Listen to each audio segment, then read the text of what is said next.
Hello everyone, this is Paul, the Oaken Knight, bringing to you a playthrough of the first few turns of the Russian campaign, the recent release from GMT. This would be the 5th edition of the game that was first published in the 1970s.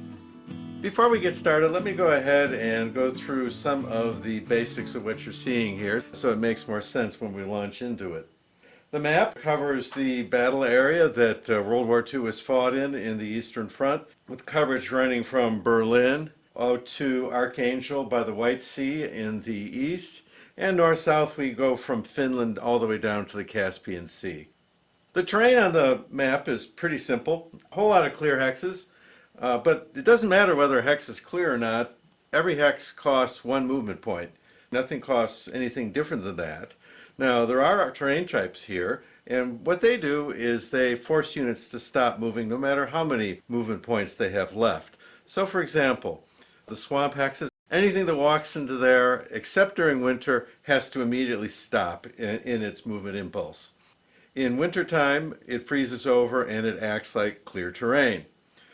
Woods, on the other hand, allow infantry to pass through at the normal rate, but stops anything else from going through. Tanks and mechanized infantry and so forth, they have to stop on the first hex entered, which is kind of important if you're trying to hold up the armored formations, especially in this early part of the game. Mountains, they do the same thing. Everything has to stop as soon as it enters. Defenders are doubled in mountains, but one exception to this is there are a few mountain troops here. So, for example, that would be one of them. They don't stop when they enter mountain hexes. They move through mountains as if it were clear terrain. There are a lot of rivers throughout Russia. They double all defenders that are attacked while they are behind the river. Note that any unit that attacks on their side of the river that bypasses the river negates the entire doubling for the defending unit, not just for the one that's getting around them, but also for the ones that are on the river. Okay? There are two types of cities. There's minor cities, like here, and they are sources of supply, but they don't have any special defensive capability. And a city here like Minsk that's got more of a yellow outline around it. And that is a major city which doubles the defense factors of the units. Speaking of the units, units have only two numbers on them. One's the combat factors, attack and defense. The other is movement. So combat factors basically are what they are. You can stack two armies together in one hex or one army and one corps in a hex. But if you want to stack three, all three of them have to be corps. So, for example, this guy is a corps, and that guy is an army. All right, so that's stacking. For the combat results table, attacks range from 1 to 6 at the worst, all the way up to 9 to 1 on the table. Then note that they clump some of the odds together in the columns so that, for example, a 5 to 1 and 6 to 1 are resolved on the same column. So basically they consider that to be a 5 to 1. Okay? But automatic victories can occur if you get up to 10 to 1. And what automatic victory does is it forces the surrender of the defender, and it completely negates the unit for the rest of the turn.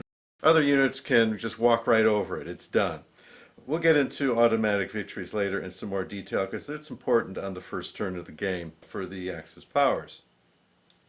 All right, as far as the setup is concerned, the Russians have certain units that set up in specific cities, and they're marked on the order of battle, and they would include, like this guy, anything that's got a C in the upper left-hand corner, that has a specific hex that it has to be set up in. The others are set up in military districts. We are looking at the Kiev military district, and we can see all the guys that are in there have a K in their upper left-hand corner. So these guys are bound to set up in the Kiev district, but it's up to you where you put them within that district. The district runs from here all the way over to there, and it runs 2 hexes deep. Okay, so you have the opportunity to set some defense in depth, which you need to do, because this is a 2 impulse per turn game. Especially in clear weather, the second impulse can be very powerful. If you only had a line one deep, you'd be running the risk of having that blown through and then having the armor that just blew you to pieces run amok in the hinterland, and you don't want that. So there are a number of military districts. There's one up in Leningrad Military District, Baltic, the Western Military District, which is around Minsk, Kiev, as we mentioned, and Odessa. And each one has specific units that have been assigned to that district that must be set up within that district by the Russian player at the start of the game. Where they put them in that district is up to them, subject to stacking limits. The Germans, on the other hand, they are organized into army groups that consist of Army Group North, Army Group Center, and Army Group South. They also have the Romanian Army Group that is a mixed bag of Romanian troops and some Germans. The Germans have no limitations on where they can set up other than, of course, it has to be in their territory, and it can't be in the zone of control of a Russian unit. So if you have a Russian unit like this guy who's set up right on the border, the axis counters have to be set one back from there. The army groups can set up anywhere they want. They can move anywhere they want, but they can only attack units inside of the military district that's the opposite to them. So, for example, Army Group Center can only attack the Western Military District, which runs in the middle of the Russian line. Zones of control are rigid, which means that you walk up to them and you stop moving, and attacking is obligatory, which means that, yes, we're back into the old days where we were talking about soak-off attacks. Soak-off attack is an attack that you intentionally take at bad odds so that you can concentrate your forces to do a massive attack on a neighboring hex. And I'm pretty sure we'll be seeing some of that going on in the game. All right, I think it's time to go ahead and do the movement. I'll move the units up and then explain what it is that I'm doing so that you can see the attack as it progresses. Here you can see all I've done is advance the Germans' units that had pretty much set up right next to these hexes. This is Army Group North attacking. They have to attack in the Baltic District and the Baltic District only. So that's what they're doing. This infantry army is hitting these guys at 2-1. It is a decent infantry unit. The armor formation is hitting these guys at 3-1. And we will bring down a Stuka on somebody's head before I finish this up. First off, I want to see what we do in the other areas. And now it's going to start getting interesting. I have gone ahead and prepped these two stacks to just advance up, and when you count them up, you'd see that they have exactly 30 points. Let's go ahead and use this as a way to show guys that have done their move. So we're going to move this guy here and this guy here, and again, they've all been counted out. There are 30 points of units there. That is now a 10-1 on this cavalry unit, on this Russian cavalry unit. So that would be an automatic victory. Okay? What that means is that that unit has basically ceased to exist. It is going to go into the surrender box.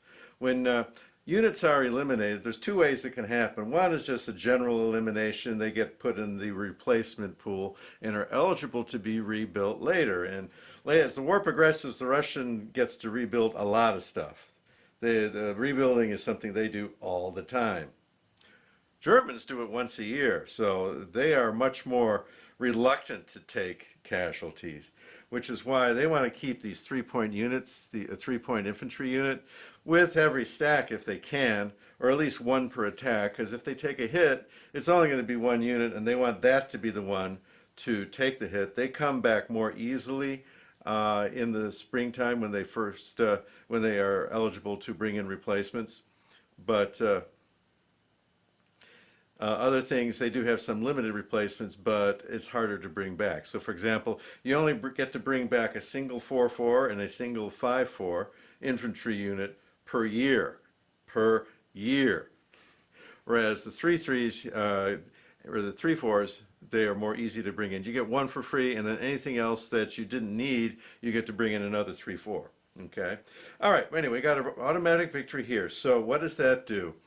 Let's see again. This guy's done. These guys are now done moving, and they can no longer attack neither in the first nor the second impulse of the turn, nor can they enter a zone of control in the second impulse of movement. So basically what all they can do is do open field running, if you want to consider it that, which is exactly what I'm going to try to give them the opportunity to do. Because the whole point of this exercise is to open up this hex column free of Russian zones of control so they can go move their full allotted movement in their second impulse of movement.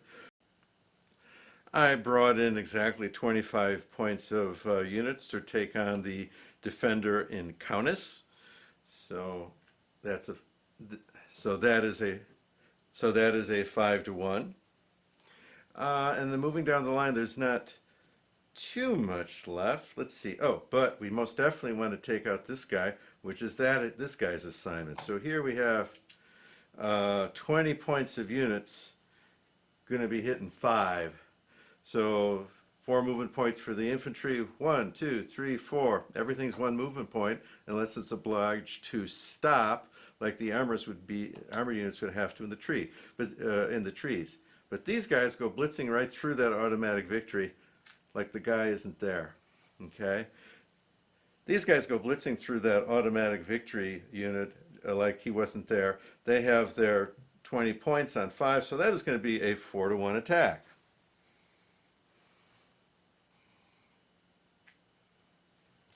And there's a 4 to 1 on that guy. The final Army Group center attack is here. And we have 11 points, and the 12 would have been nicer.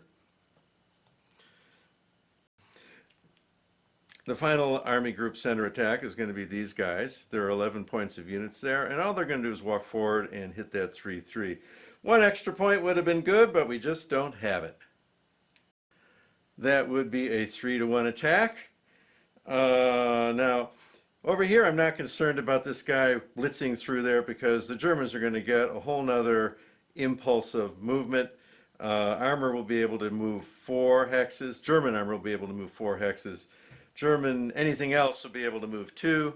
And most of the other Axis units, such as Hungarians, won't get to move with the exception of mechanized units that will get to move 2. All right, so we move on to Army Group South. All right, Army Group South. We're positioned to take on these weaker units here. Usually, if I can, I like to sneak some powerful units in through the mountains to get around some of this stuff, but given the way the Russians have deployed, that would be harder, so I'm going to go the other way this time. So, let me go ahead and advance these units and I'll show you what we got. And so I've advanced all of the Axis units in Army Group South, resulting in a 3 to 1 attack on this 3-point guy here, a 5 to 1 on this small guy, and only a 1 to 1 on this guy in the mountains, which is kind of an anti-attack. He's a 5-point infantry unit. So why would I be doing that? Well, I'm going to go ahead and allocate this from the Army Group South headquarters so that what he will do, he can hit anywhere within 8 hexes of the Army Group South headquarters, which is right off here on the edge of the viewing screen. And he's going to pop it on this guy. And he will increase it by 3 odds levels. Okay, so the 1 to 1, just like magic, is now a 4 to 1. Okay, so that looks so much better. I also have 2 more Stukas to allocate, one to the northern district, the Baltic, and one to the western. We'll do that in a sec. Let's go ahead and go on to the Romanian front and see what trouble we can cause there. And here I have a number of small units that I could hit. Note that on the first impulse of the first turn of the campaign game, the Russians do not benefit from rivers. So normally these guys would be doubled, and they will be on the second impulse of the turn, but they will not be doubled now. So I could hit those guys at reasonable odds. But instead, I want to hit this bigger unit the 5-point unit, and hopefully I do something good. So let me go ahead and move guys up to do that.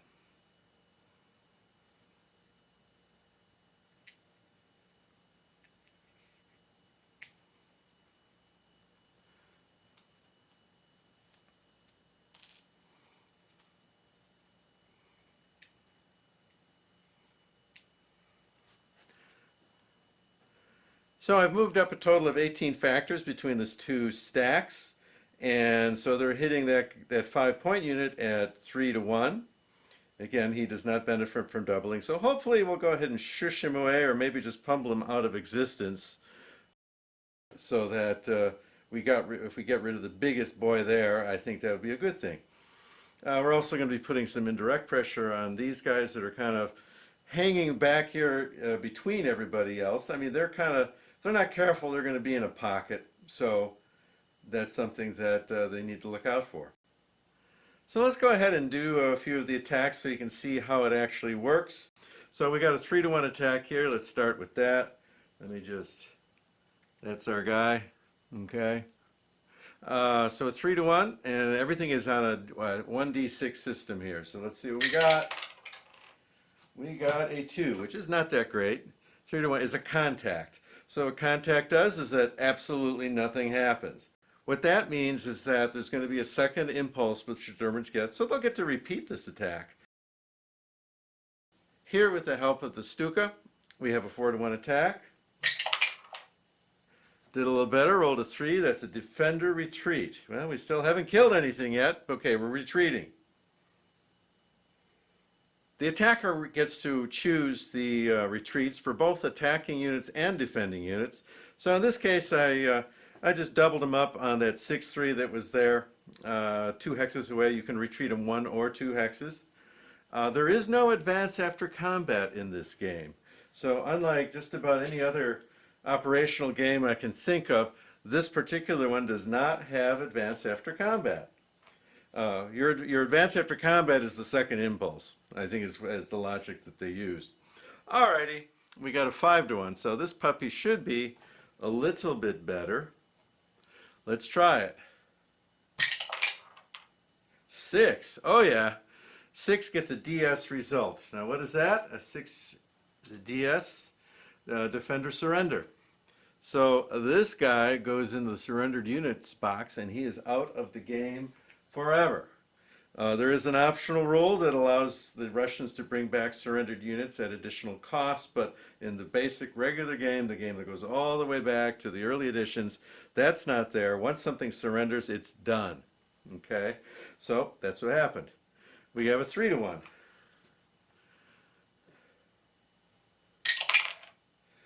We got a 3. Exchange. Okay, good. We're seeing a variety of results here. In this case, both sides lose a unit, which is why the Germans brought along this 3-point unit. I'm not even sure, do they need it? Yeah, well, they did need it. But it takes, so this unit goes into the dead but replaceable unit box for the Axis, and this guy goes into the dead but replaceable unit box for the Russians. And a whole lot of guys are going to end up in that box. Okay? All right, let's take a look at the Army Group Center and Army Group North. Moving over to the Army Group Center zone, we see we begin with a 3 to 1, so let's go ahead and take care of that business. 6. 3 to 1, 6, defender eliminated. Now, so if there were more than one units there, they would all be eliminated on a DE result. D1 would only eliminate a single unit. So that defender goes away.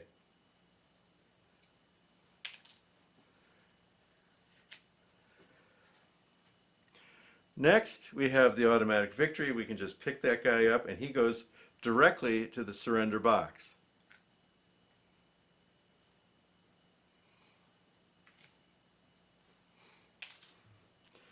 Next, we have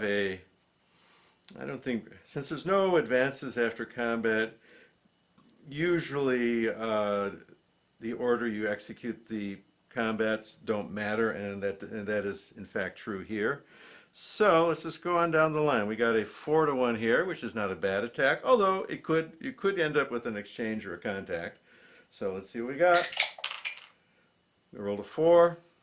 D1. So we get a D1 result on this guy, and there are 2 units, and that stacks. So what that means, one of the 2 die, the Russian gets to choose, and then the other guy will retreat 1 or 2 hexes of the German player's choice, although they cannot go into a zone of control. They cannot go into an Axis zone of control. If they're forced to, they surrender. All right?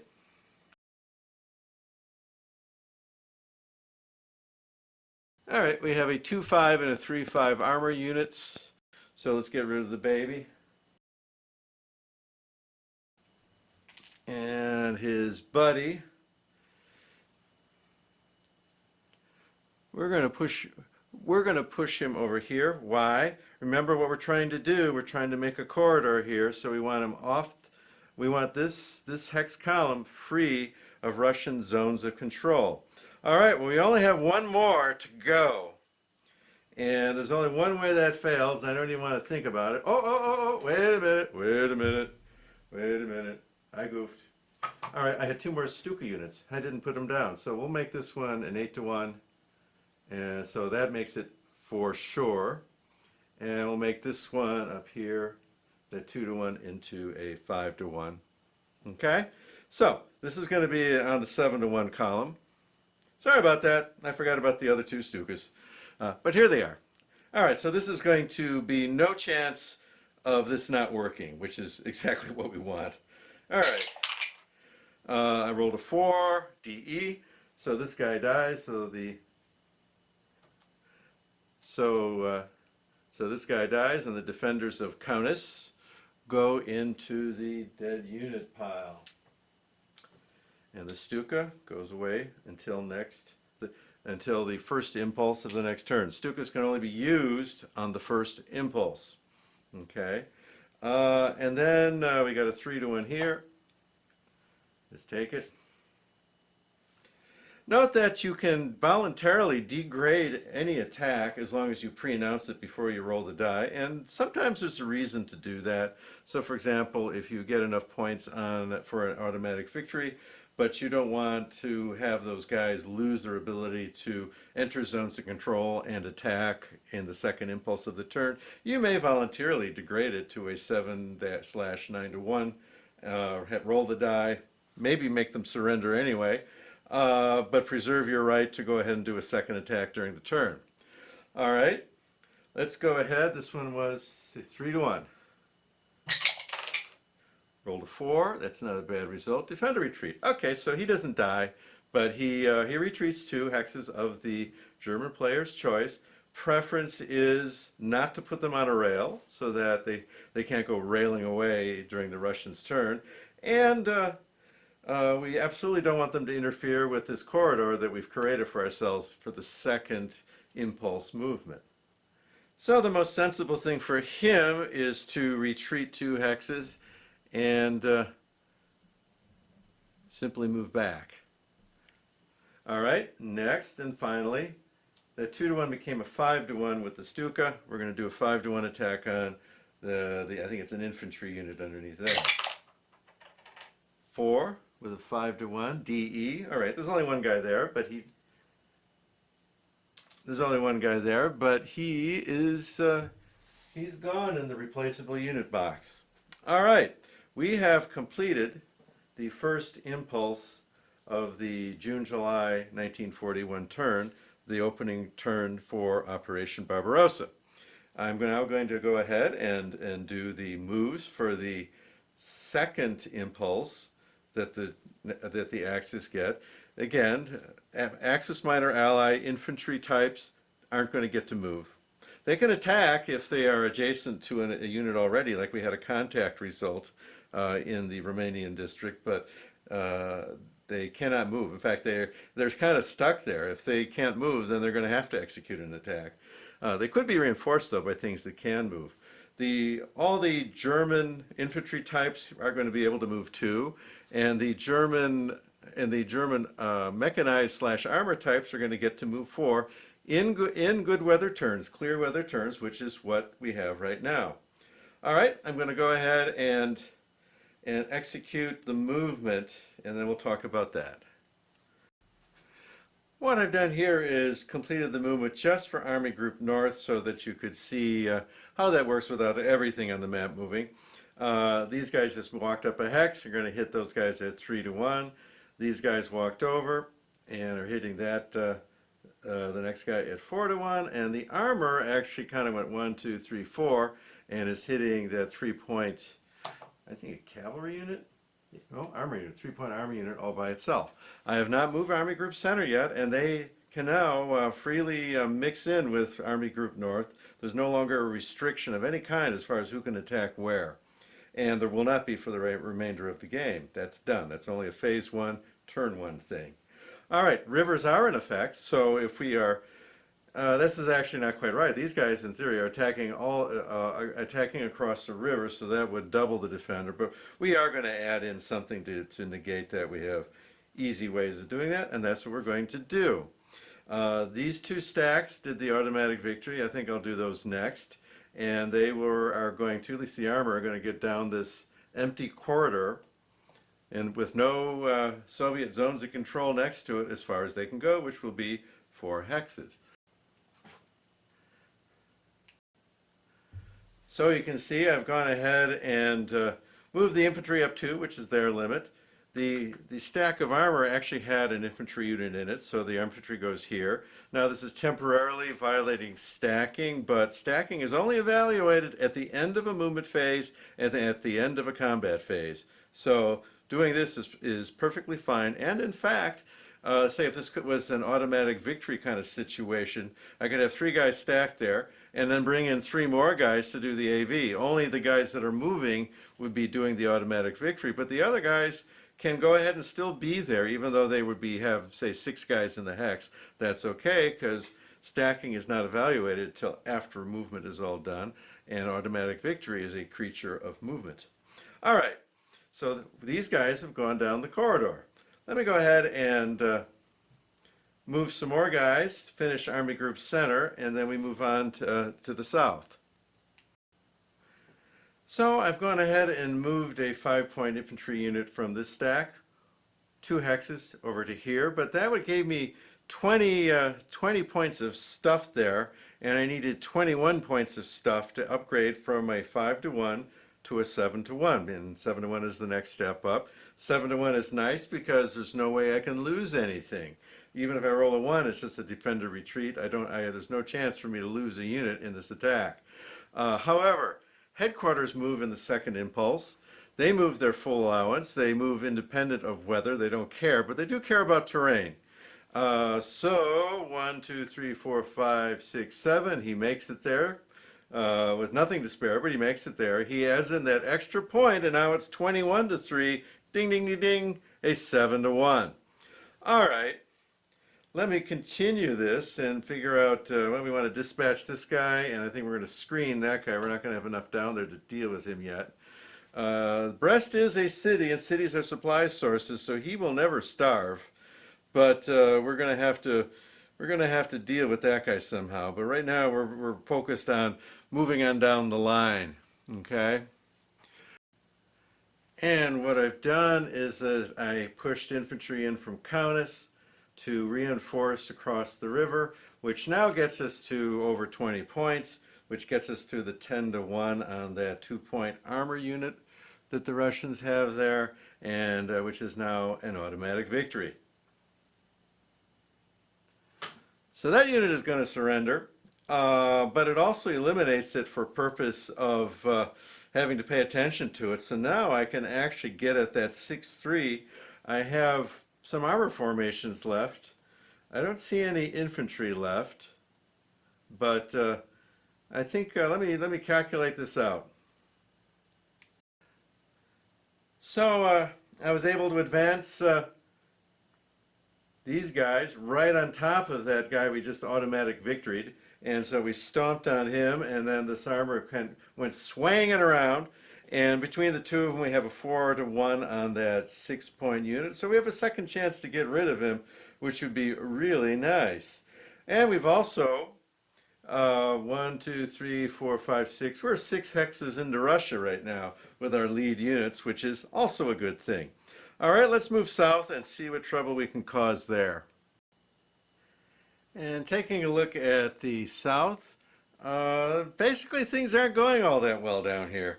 What I see happening is that 5-point unit that was stubborn last time at a 3-to-1 now has benefit of the river and is now being attacked at 1-to-1 by the same units that were a 3-to-1 a minute ago. That's just great. Now I can move out the German units. There would be 2 Romanian units in this stack and they would be attacking at 1-to-2. But we've got some strong Russian forces over here. We've got 11 points of Ruskies over here. And they could cause trouble. And in fact, they still can cause trouble. They could, let's say that this was another contact. This 11 points could move here. And now they've got a surrounded attack on the guy, potentially. Although they would have to attack that guy too. I don't think they would do that, just because it's just kind of a little bit too bold for this point in the game. They have 11 points of units there that they can get behind a fat river and up in the mountains and make it much harder for the Axis to break through. Which, like I say, it's looking not all that great right now. It really isn't. The 3 units I haven't moved are this mountain unit, this armor unit, and a strong infantry unit here. Okay, so we have 12 points here, 5 points there. Options include reinforcing this. He's a mountain unit, so he can move through the mountains. I could reinforce that, get it to a 2-to-1, but then I have this gap here that then these guys would have no problem at all going over here if they so chose. I don't know. You know, with these guys, I could go surround this guy and take him out, but then I'm only attacking at 4-to-1 there. And if I move this 5-point mountain unit here to do that, then once again, I'm leaving that open. I can't go here because then I'd be in those guys' zone of control, those 11 points of Russians, and I'd have to attack them too. That's not working. Well, I've decided that I want to be big somewhere, so the 11 points of units here have decided to join this attack and take Lvov at 5-to-1. There's no way that they don't at least eliminate that unit in an exchange, or kick him out, or just eliminate him, or even make him surrender. Here we're just going to live with the 1-to-1. Here the 5-5 mountain unit. I'm just going to leave them there to support these guys on their flank, and we'll just suffer the 1-to-1, and there's an outside chance something good will happen. All right, that's what I've got. Let's go ahead and start executing these attacks. Oh, just one final note. These Romanian units that are off on the side here, they can't move. They're just regular crap infantry and cavalry. They don't get a second impulse because they're minor Axis allies and they're just not as good. All right, so let's go ahead and take a look at that 1-to-1. Here we go, 1-to-1 and having fun. All right.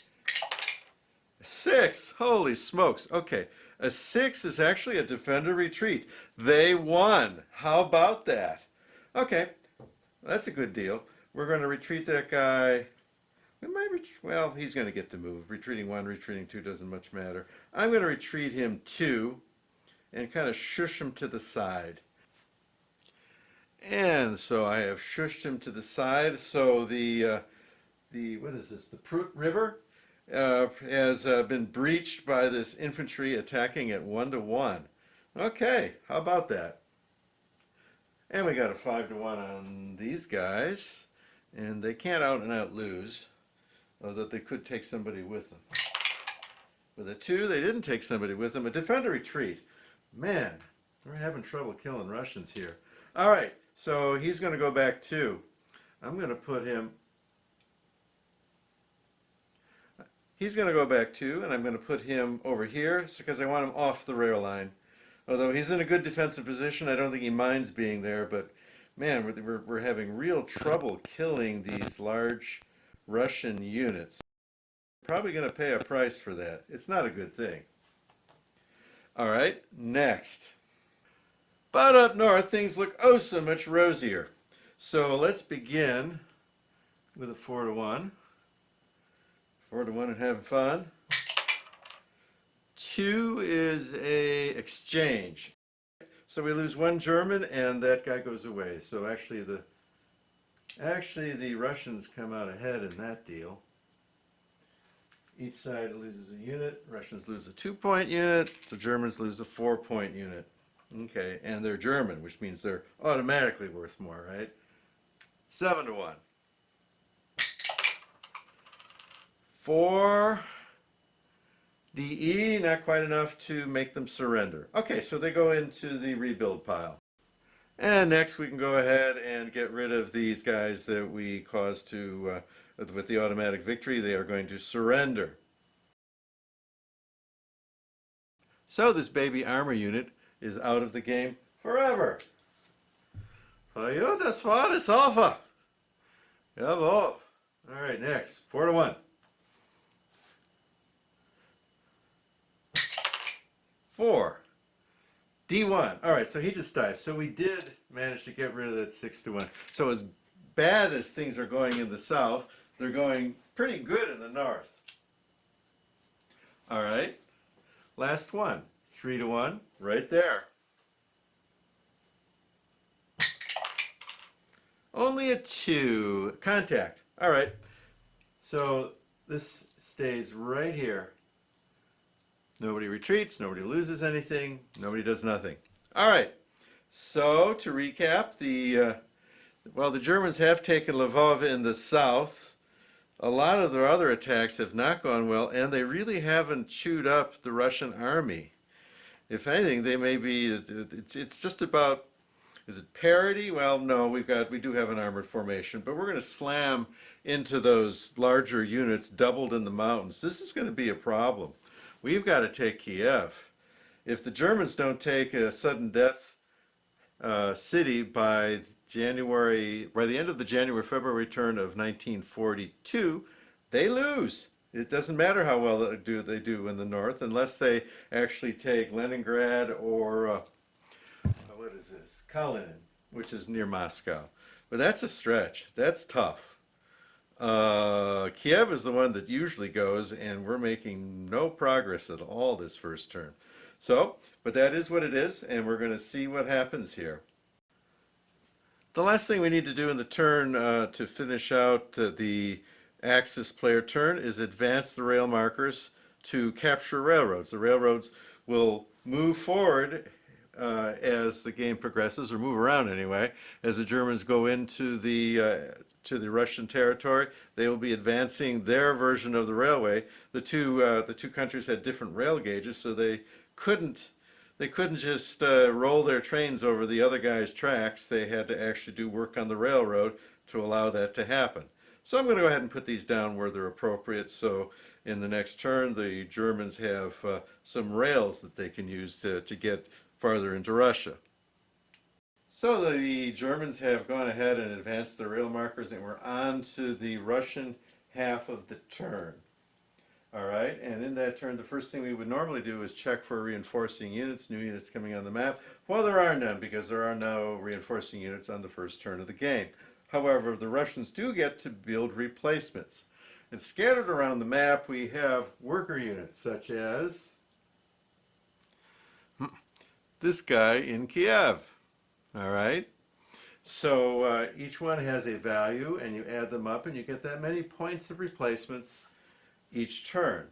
Later on, you get Lend-Lease points, and in 1943, the value of the workers doubles, so they really start pumping out replacements at that point.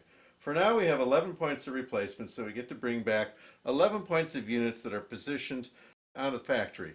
So they get 1 unit on a factory per factory hex. So I will go ahead and rebuild these guys. Note that the Russians can only rebuild 1 armor unit a turn at this point of the game, as well as 1 guards unit at this point in the game. There are no guards units on the map yet, although there will be a smattering of them. It doesn't take too long for them to start showing up. But for now, this is it, and there's no reinforcing units, so this is all the new stuff we get. And I can see, well, all right. Part of the issues that the Russians have to deal with this turn is that Sevastopol and Rostov have nobody in them. So here is Sevastopol. Here is Rostov. And they are subject to invasion starting the second turn. So the Russians, if they're going to play honest, really need to get guys in there. They don't want to give up either one, especially Rostov, which is one of these sudden death cities. It would take all the pressure off the Germans if they had Rostov. So that simply cannot be allowed. All right, so I'm going to put these on factory units, and then we start the Russian turn. So I placed the 3 units in factories, one in Leningrad, one in Moscow, and one in Stalino, and immediately railed a 5-3 to Rostov and a 4-3 to Sevastopol. So I've checked those boxes. The big problem, I think, is in the north.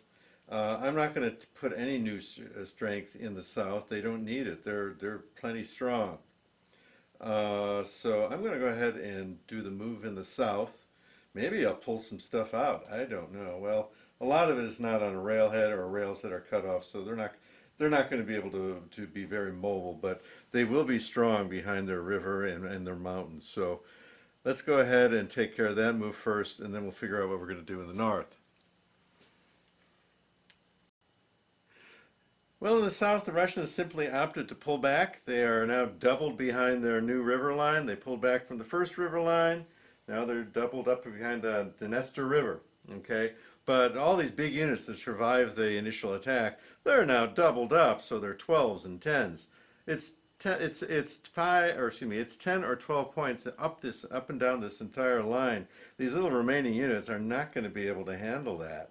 Not without some Stuka support anyway. Over here in this mountainy area, I just kind of occupied 2 of the 3 hexes and are basically daring the Germans to do something. And this little armor unit is trying to get back to someplace safer, although it's in an interesting place because, it's kind of annoying the German where he is, and he might attack it just to get rid of it. While in the north, the Russians have a much more desperate position. They've lost a whole lot of units. They only have this 3-5 armor unit in this whole area. That's it. That's all that's left. Minsk has a couple units. If there's any good news, the unit in Brest can rail the heck out of there and just give it up and get in the line somewhere. And then they're going to have to try to pull units from other places, although there's not, it's because we had to garrison the coast this turn, there's not a lot of units available. So I'm going to go ahead and scrounge up something and see what I can pull together. So what I've pretty much done is scrape the bottom of the barrel. I moved some guys back. There were 2 survivors. I moved the armor out of Minsk and put him over here, and he will get a second impulse, so he'll be able to get behind that river. And the guys who actually survived this onslaught at this end is over behind the river. He had an armor with him. He just moved on down the line to get something behind the river. And the rest was rail movement. And the way rail movement works is that any replacement or reinforcement that just enters this turn gets a free rail. In addition to that, the Russians have 5 rail movement markers that they can use on units that are already on the map. To use rail movement, they have to be on a rail line when they start.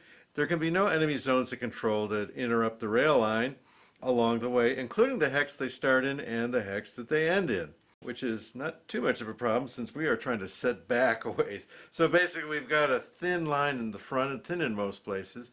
This is dangerous. This is not doubled here. There's no river, so it's kind of a gap in the line that can lead straight to Moscow. Moscow's here. But we tried to double up the line as best we could. We're trying to hang on to Smolensk as best we can. That is a critical city, even though it's not a sudden death city. Who knows? This may go the historical route where the Germans are forced to try to take Kiev using forces from Army Group Center. We'll talk about that when we get there. Anyway, the Russians have moved. They've done the best that they could. They've occupied the ports that can be invaded. Ports cannot be invaded in the Baltic Sea. They can only be invaded in the Black Sea. So you don't have to worry about invasions up here in the north. You can do sea transfer. So the Germans could do things like put a German unit or 2 up in Finland to try to cause trouble. That's a possibility. But I haven't done that in this case. But you could do it. The Finnish forces are not quite strong enough to really pose a threat as long as the Russians are honest about it, and they've got a 5-point unit behind a river, so they're doubled up to 10. It'd be a 1-to-1 attack. They could try to get a Stuka over there maybe and pump it up to 4-to-1, but I'm just not sure. It's a possibility. Okay, the main focus though is getting towards Moscow, maybe taking Kalinin, but I find that to be a tough nut to crack unless you get good weather. So we shall see. All right, the Russians have done their first move. They now have a little bit of cleanup to do. Their armored units can move a second hex, actually 2 hexes. They get 2 hexes to move it. The Germans get 4, they get 2. To finish their deployments, especially around the Smolensk area where we didn't quite get to where we wanted to be. All right, I'm going to clean that up. The rail markers come off because the rail movement is a first impulse thing only, and it does not, my reading is that it does not prevent them from actually moving in their second impulse, but looks like the stuff mostly is crap infantry, which doesn't have a second impulse. Anyway, let me finish this up. So I've done a few adjustments with armored units just to get them where I wanted to do, especially around the Smolensk area. I left this infantry unit in Minsk. It's to be annoying. It's doubled, and Minsk is a supply source, so it's not going to starve there. So it's going to defend there at 8 and force the Axis to attack it. And in the south, the main thing I did is simply withdraw this armor unit from that side of the mountains over to here to be really annoying. So now the Germans have to fight them in order to get to the guy behind them. I suppose they can do it, but then, hey. Well, we've just finished turn 1 of the Russian campaign. That would be the May-June turn for 1941, Operation Barbarossa, the invasion of Russia. We will continue with the next video with turn 2, which would be July-August of 41. And maybe I can shoehorn in a second turn into the video. I would hope so. But anyway, if you have enjoyed this video and you have not yet subscribed, I'd encourage you to do so.